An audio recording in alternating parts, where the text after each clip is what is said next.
মহাবিস্ফোরণ তত্ত্ব কি ভুল? বিজ্ঞান ও প্রযুক্তির শিখরে এসেও এদেশের মানুষ বিগ ব্যাং থিওরি মানতে নারাজ। কিন্তু আমি চাইলে আপনাকে এই মুহূর্তেই মহাবিস্ফোরণের প্রতিধ্বনি শোনাতে পারি। বিজ্ঞানী এডুইন হাবল প্রথম লক্ষ্য করেছিলেন দূরবর্তী গ্যালাক্সিগুলো আমাদের থেকে দূরে সরে যাচ্ছে। আমরা এটা বুঝেছি গ্যালাকটিক রেডশিফট অথবা লাল বর্ণালী দেখে। বিজ্ঞানীরা দেখেছেন যখন কোনো একটি গ্যালাক্সি আমাদের থেকে দূরে সরে যায় তখন তার তরঙ্গদৈর্ঘ্য প্রসারিত হয় এবং তাকে দেখতে লাল লাগে। আবার যখন কাছাকাছি আসে তখন তার তরঙ্গদৈর্ঘ্য সংকুচিত হয় এবং তাকে দেখতে নীল লাগে। মজার বিষয় হলো গ্যালাক্সিগুলো যত দূরে তাদের সরে যাওয়ার গতিও তত বেশি। এর মানে হলো মহাবিশ্ব চারিদিকে প্রসারিত হচ্ছে, ঠিক যেন একটি বেলুন ফুলছে। এখন প্রশ্ন, মহাবিশ্বের গ্যালাক্সিগুলো একে অন্যের থেকে দূরে সরে যাওয়ার মানে কি? নিশ্চয়ই তারা বিলিয়ন বিলিয়ন বছর আগে অনেক কাছে ছিল। কতটা কাছে?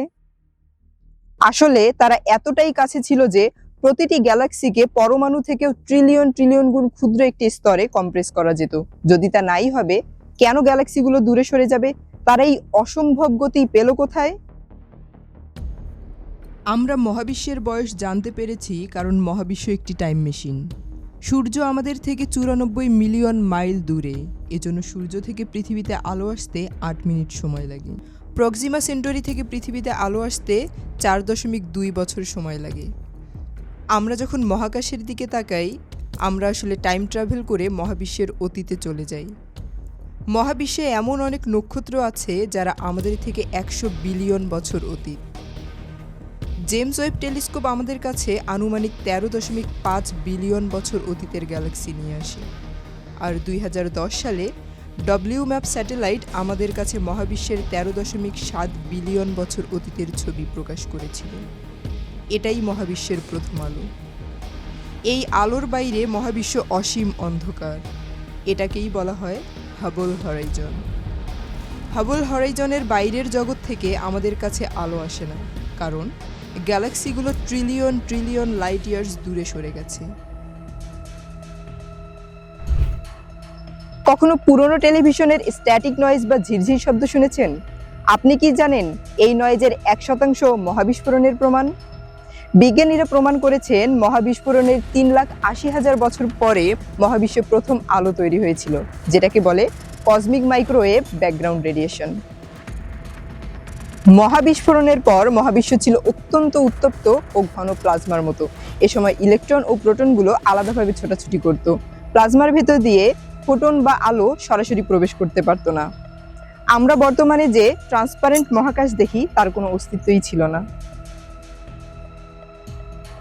মহাবিস্ফোরণের প্রায় 3,80,000 বছর পর মহাবিশ্ব যখন যথেষ্ট ঠান্ডা হলো, তখন ইলেকট্রন এবং প্রোটন মিলে প্রথম অ্যাটম বা পরমাণু তৈরি করলো। এই সময়টাকে বলা হয় রিকম্বিনেশন।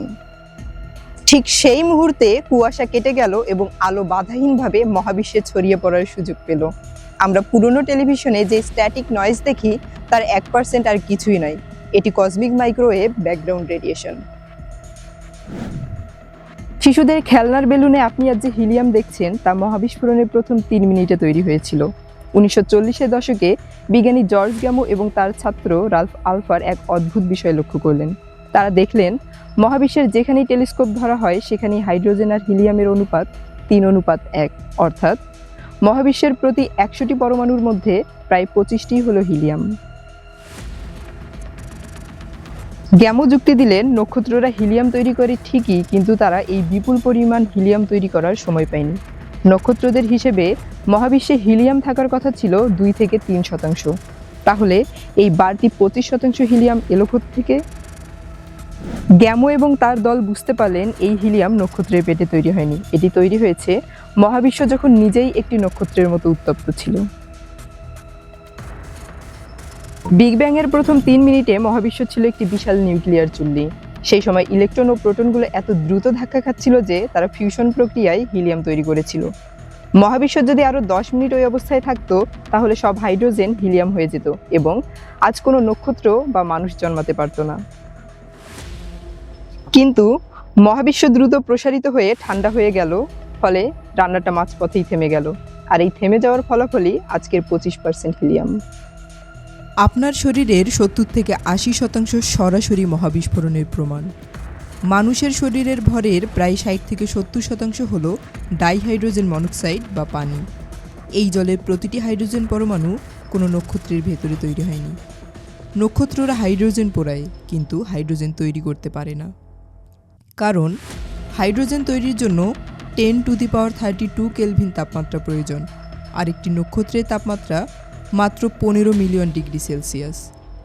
মহাবিশ্বের সমস্ত হাইড্রোজেন তৈরি হয়েছিল মহাবিস্ফোরণের প্রথম কয়েক মিনিটে। মহাবিস্ফোরণের একটি অন্যতম প্রমাণ গ্র্যাভিটেশনাল ওয়েভ। আজ থেকে 100 বছর আগে আইনস্টাইন পূর্বাভাস করেছিলেন, পানিতে ঢিল ছুঁলে যেমন তরঙ্গ তৈরি হয়, তেমনি মহাবিশ্বের কোনো একটি বস্তু যখন মুভ করে তার চারপাশের স্পেস টাইম চাদরে ঢেউ ওঠে। আমরা যেটাকে মহাকর্ষ বলি সেটা আসলে কোনো অদৃশ্য টান নয়, সেটা হলো এই চাদরের বাঁক। মহাবিস্ফোরণের 10⁻⁻36 সেকেন্ডস পর মহাবিশ্ব অতি দ্রুত প্রসারিত হয়েছিল, আর এতে করে স্পেস টাইম নিজেই প্রচণ্ডভাবে কেঁপে উঠেছিল। আজও স্থানকালের সেই আদিম ভাইব্রেশন মহাবিশ্বের ব্যাকগ্রাউন্ডে রয়ে গেছে। এটি সিএমবি আলোর চেয়েও পুরনো তথ্য বহন করে, কারণ এটি সরাসরি মহাবিস্ফোরণের প্রথম মুহূর্ত থেকে আসছে। লিগো আমাদের শিখিয়েছে কিভাবে মহাবিশ্বের শব্দ শুনতে হয়। এটি 2016 সালে দুটি ব্ল্যাক হোলের সংঘর্ষের শব্দ শুনেছিল, কিন্তু বিজ্ঞানীরা এখন খুঁজছেন কসমিক ব্যাকগ্রাউন্ড গ্র্যাভিটেশনাল ওয়েভস। এটি যদি পুরোপুরি ম্যাপ করা যায়, তবে আমরা মহাবিশ্ব সৃষ্টির 1 সেকেন্ডের বিলিয়ন বিলিয়ন ভাগের 1 ভাগ সময়ের আগের দৃশ্য দেখতে পাব। মহাবিস্ফোরণের সবচেয়ে বড় প্রমাণ হলো রাতের আকাশ। বিজ্ঞানীরা শত শত বছর ধরে প্রশ্ন করেছেন, রাতের আকাশ কেন অন্ধকার? বিগ ব্যাং মডেল আমাদের এই প্রশ্নের উত্তর দেয়। রাতের আকাশ অন্ধকার কারণ বিলিয়ন বিলিয়ন লাইট ইয়ার্স দূরের গ্যালাক্সি থেকে আমাদের কাছে এখনো আলো এসে পৌঁছায়নি। রাতের আকাশ চিৎকার করে বলছে মহাবিশ্বে ঈশ্বরের কোনো অস্তিত্ব নেই। মহাবিশ্ব সৃষ্টি হয়েছে মহাবিস্ফোরণের মধ্য দিয়ে। এখন প্রশ্ন, মহাবিস্ফোরণ কে ঘটিয়েছিল? বিশ্বাসীরা মনে করেন ঈশ্বরই বিগ ব্যাং ঘটিয়েছেন, কিন্তু এই তত্ত্বের সাপেক্ষে কোনো প্রমাণ নেই। কোয়ান্টাম ফিজিক্স অনুসারে মহাবিশ্ব তৈরি হয়েছে শূন্য থেকে, কারণ শূন্য স্থান শূন্য নয়, এখানে প্রতিনিয়ত শক্তির ওঠানামা চলছে, অর্থাৎ শূন্য স্থান নিজেই ভাইব্রেট করছে। সেখানে শক্তির ছোট ছোট ঢেউ বা অস্থিরতা থাকে, একে বলা হয় কোয়ান্টাম ফ্লাকচুয়েশন। এরপর মহাবিশ্ব হঠাৎ অবিশ্বাস্য গতিতে প্রসারিত হতে শুরু করে। এই প্রসারণের ফলে সেই অতি ক্ষুদ্র কোয়ান্টাম ঢেউগুলো মহাবিশ্বের বিশাল স্কেলে ছড়িয়ে পড়ে। এখনও আনুমানিক 13.5 বিলিয়ন বছর আগের কসমিক মাইক্রোওয়েভ ব্যাকগ্রাউন্ডের ছবিতে কোয়ান্টাম ফ্লাকচুয়েশন থেকে তৈরি ক্ষুদ্র ক্ষুদ্র বিন্দু দেখা যায়। যেখানে কোয়ান্টাম ঢেউগুলো একটু ঘন ছিল, সেখানে মহাকর্ষ শক্তি বেশি কাজ করতে শুরু করলো। এই ঘন অংশগুলোই কালক্রমে গ্যালাক্সি, নক্ষত্র এবং গ্রহ তৈরির কেন্দ্রবিন্দুতে পরিণত হলো। বিজ্ঞানীরা যখন মহাবিশ্বের বিশাল মানচিত্র তৈরি করেন, তখন তারা দেখেন গ্যালাক্সিগুলো এলোমেলোভাবে নেই, বরং একটি কসমিক ওয়েভ বা মহাজাগতিক জালিকার মতো সাজানো। এই জালের গঠন হুবহু সেই আদিম কোয়ান্টাম কম্পনের প্যাটার্ন মেনে চলে। মজার বিষয় হলো, আমাদের মস্তিষ্কের নিউরনের বিন্যাস এবং মহাবিশ্বের এই কসমিক ওয়েভের গঠন আশ্চর্যজনকভাবে একই রকম।